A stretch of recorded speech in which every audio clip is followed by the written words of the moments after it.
Student enrollment is to blame for a drop in state school funding, but new data from the district suggests enrollment appears to be turning around this fall. Overall, the number of students in the district as of October 1st were 49,240.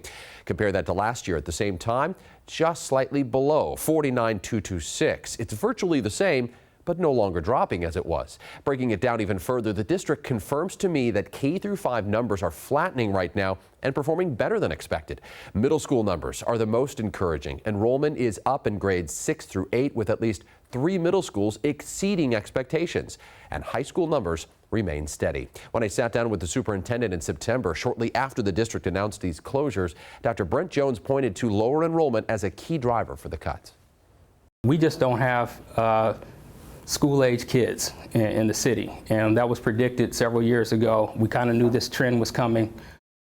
It's a trend we've seen in recent years. Here is enrollment in the Seattle School District over the last 15 years. You can see it's trended up and then down again. We spiked in 2017 with over 53,000 students in Seattle. Not all districts are seeing the same trend, though. Some are seeing enrollment increase.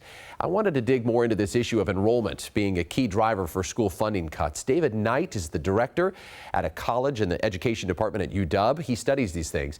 He suggests closing schools should be a last resort because when the population eventually increases, it's hard to open schools back up again, and says enrollment is only a small part of the budget funding crisis. Knight says the biggest factor is the state funding formula, which is way out of date. The state has invested less and less in K-12 schools as a share of its own budget. So it used to invest more than 50% of its budget in K-12 schools. The state's actually invested less as a share of the size of its economy. So as I mentioned, the Washington state's economy has been growing steadily in the past few years. We've not seen a commensurate increase in educational investment.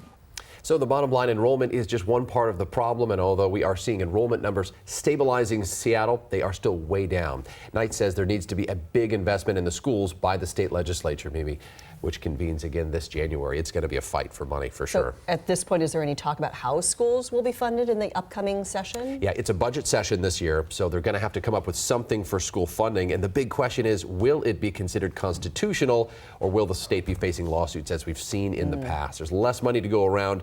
As I mentioned, it's going to be a budget fight come January for sure. Well, at least some encouraging news about enrollment numbers. Yeah. Kind of flatlining and hopefully maybe going up, trending in the right direction. Not changing any of the school district's plans to close those four schools, but any shred of good news these days is good news. For sure.